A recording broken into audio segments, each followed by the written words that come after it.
have a dream that one day this nation will rise up and live out the true meaning of its creed. We hold these truths to be self-evident, that all men are created equal. So I have a dream today. The man who said, "I have a dream," to 200,000 Americans in 1963 was assassinated in 1968.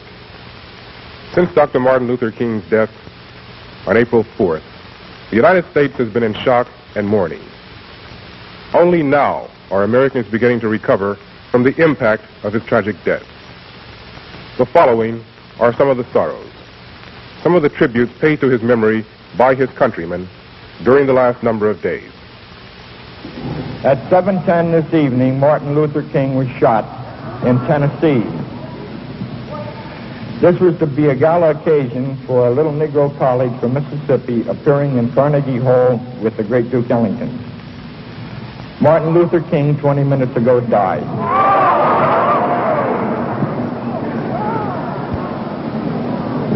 I would like to take this opportunity to ask Reverend John Genzel, who is the jazz minister, to lead all of us in prayer for Martin Luther King and the future of all civil rights movements. Would you please rise?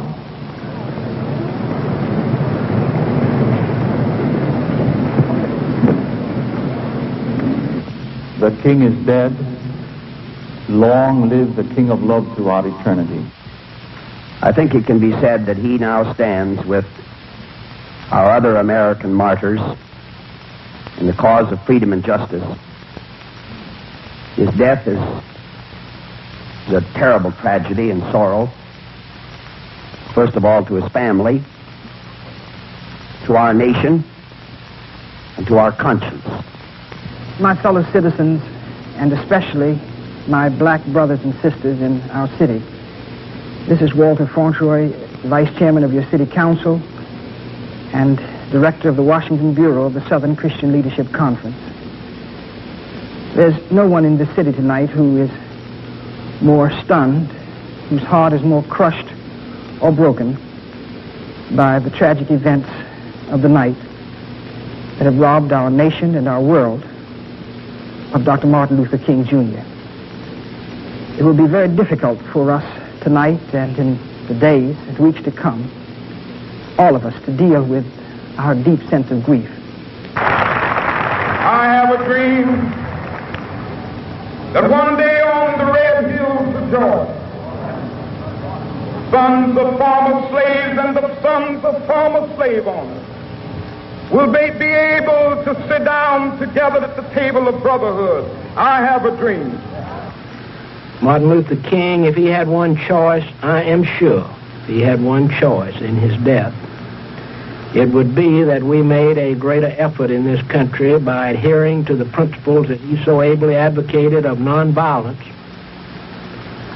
that we make now a greater effort, the theory of nonviolent effort, to eliminate the obvious inequalities that still exist between white and Negro citizens, and that we provide in an affluent and wealthy and magnificent white America an equal opportunity for the Negro citizens.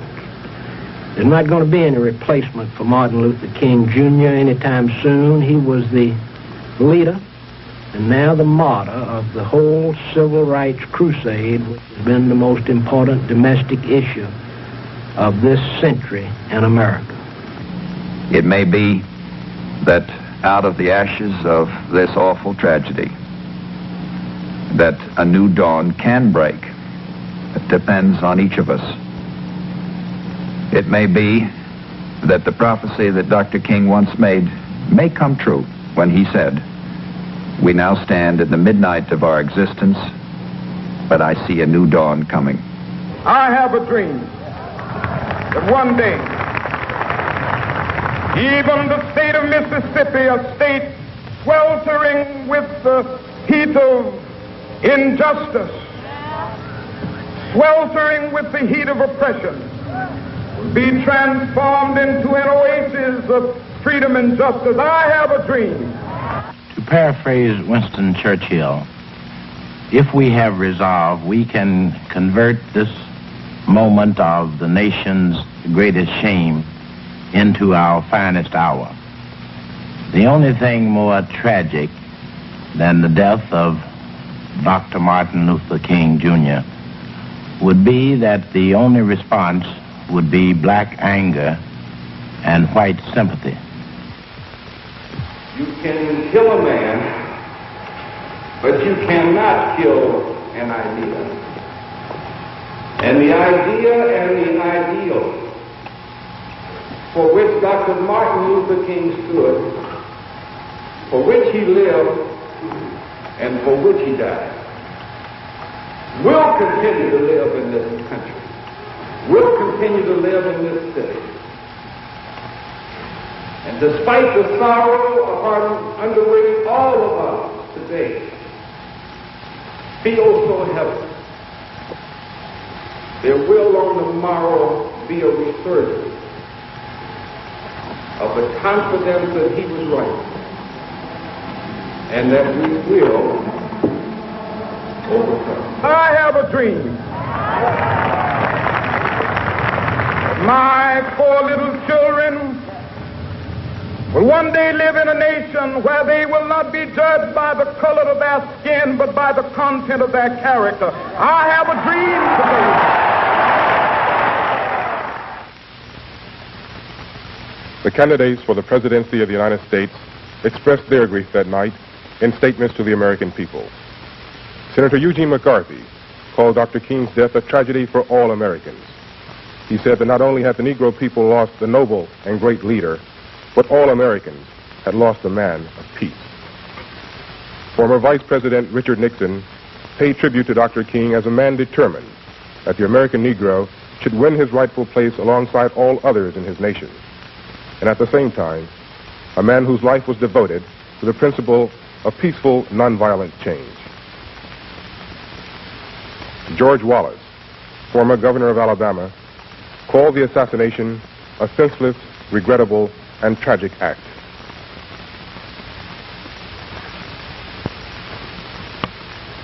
And Senator Robert Kennedy, recalling the death of his own brother, paid homage to Martin Luther King as a man who died in an effort to dedicate his life to love and to justice for his fellow human beings. I have a dream that one day, down in Alabama, black boys and black girls will be able to join hands with little white boys and white girls as sisters and brothers. I have a dream today.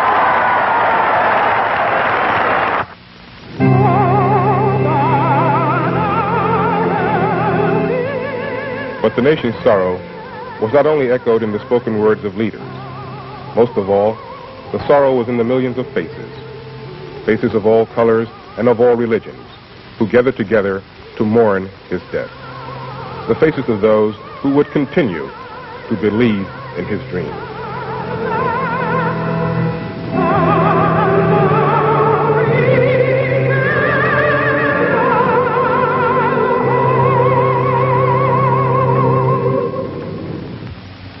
The confidence he exuded were as if he knew something the rest of us didn't know.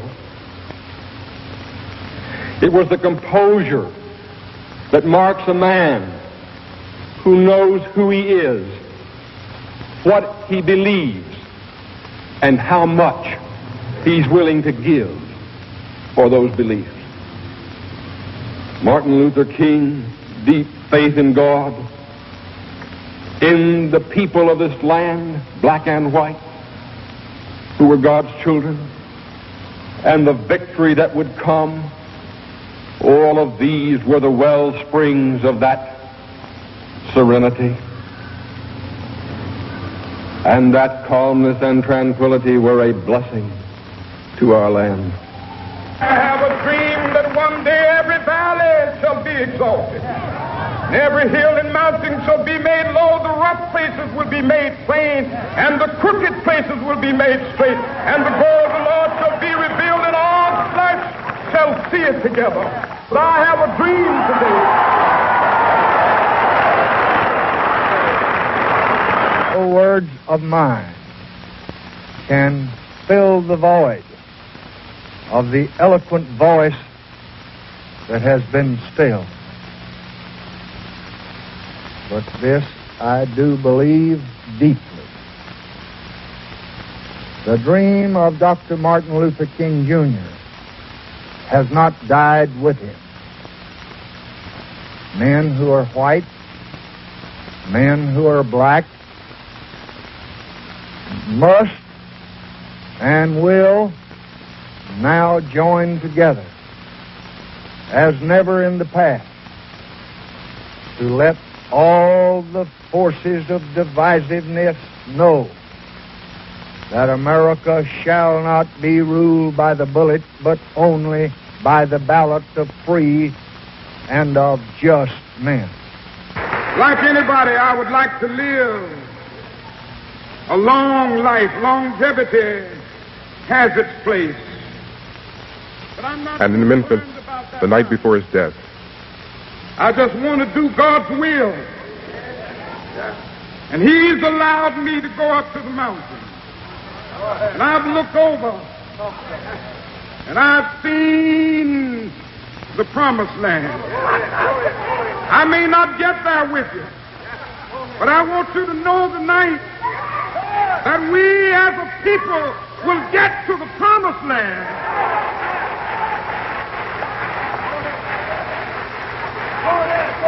So I'm happy tonight. I'm not worried about anything. I'm not fearing any man. Mine eyes have seen the glory of the coming of the Lord.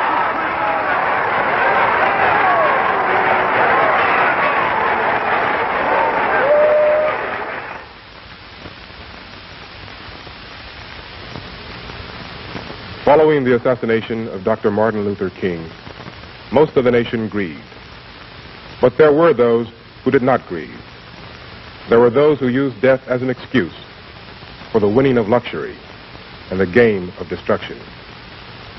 Their motive was neither grief nor hunger.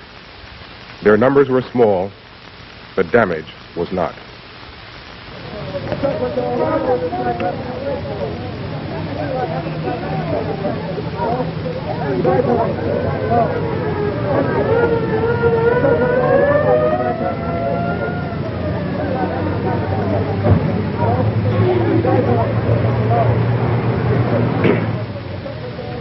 Negro leaders publicly deplored this looting and violence. Roy Wilkins, Executive Secretary of the National Association for the Advancement of Colored People. What discourages me and dismays me and disheartens me is that in the reports so far coming in, we have reports of looting, not anger, not violent outbreaks, not an expression of their sorrow and resentment at the killing of Dr. King, but utilizing this as an opportunity to steal things. Now, I think Martin's memory is desecrated by this kind of action. Most were satisfied with small items, but a few were overly ambitious. Curious, perhaps, like those who tried to fit a huge stereo set into a small car.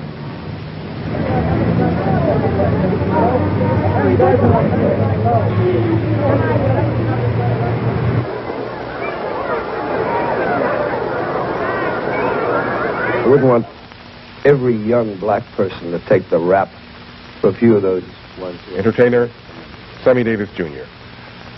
But I would simply say to all young people, particularly my black brothers and sisters, that the man stood for something very special in a world of violence. He was struck down by violence. Our adding to it, no matter what our frustrations, no matter what our anger, what our justifications might be. And it becomes thievery when the carnival atmosphere that Mr. Wilkins talks about does prevail. And I don't see sad faces mourning the tragic loss of this great American. I see people laughing and giggling. I somehow want to disown those people. I don't want to call those people who were laughing less than 48 hours after our leader died. and stealing, those are not really brothers. Those cannot be the people who are striving for the dignity that we should have at this point.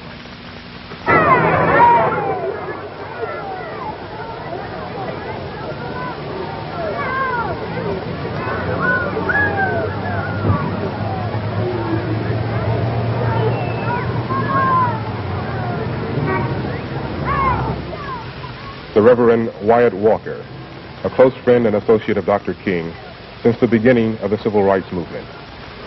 As difficult as it was for those of us who are civil rights figures, I'm afraid to say leaders or spokesmen, that someone must have the maturity in the black community to say that these riots are riots and they cannot, by any stretch of the imagination, be made into people's rebellion.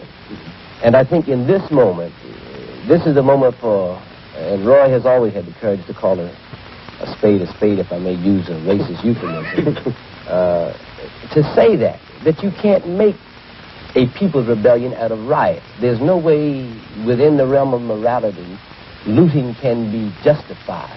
It is illegitimate, it is wanton, it is dishonest.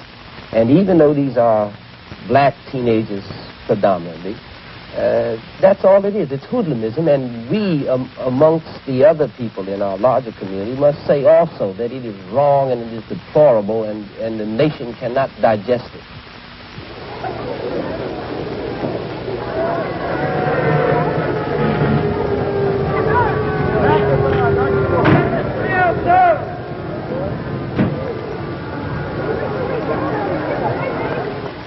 For a while, it seemed as though nothing could quell the outbreak.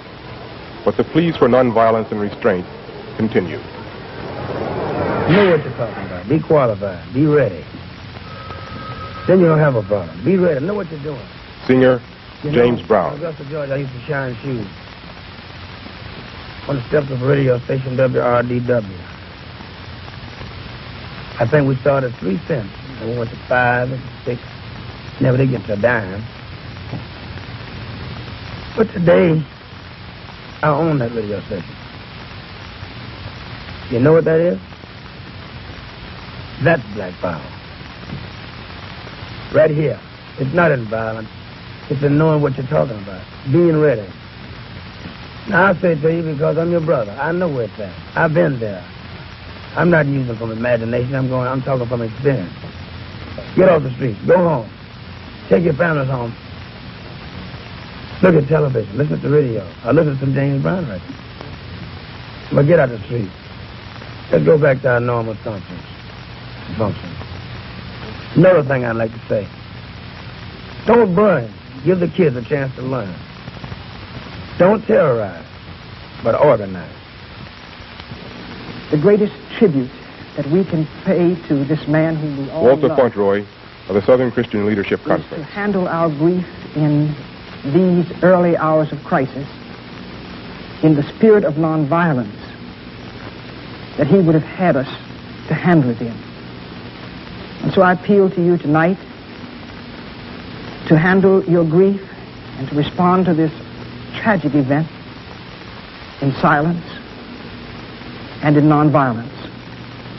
I appeal to you to remain in your homes tonight and to encourage your friends and relatives too, to pray for a spreading of the spirit of this great man whom we have loved so much and whom we all love.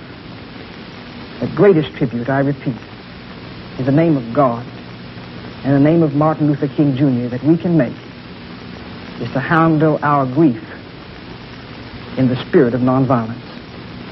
Those who respond violently in their grief do Dr. King and his memory dishonor. Please respond to this appeal.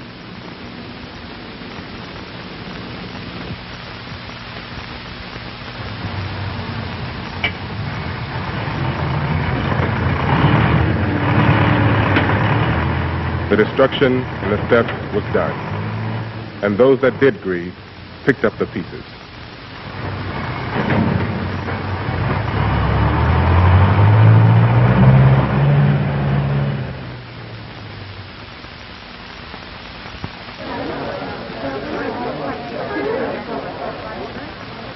Throughout the cities, churches were set up as emergency centers to distribute food, clothing, and shelter to those in need. With the help of government agencies and private organizations, they started to rebuild. Appeals were issued to citizens outside the troubled areas for money and assistance. The people responded generously.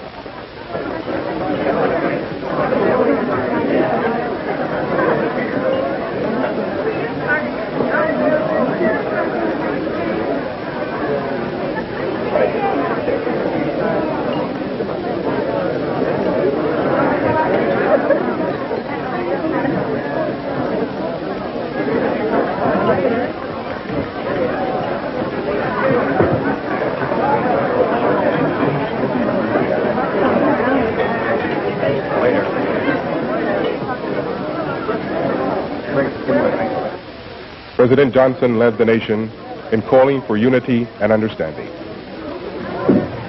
I ask every citizen to reject the blind violence that has struck Dr. King, who lived by nonviolence. I pray that his family can find comfort in the memory of all he tried to do for the land he loved so well. I have just conveyed the sympathy of Ms. Johnson, myself, to his widow, Mrs. King.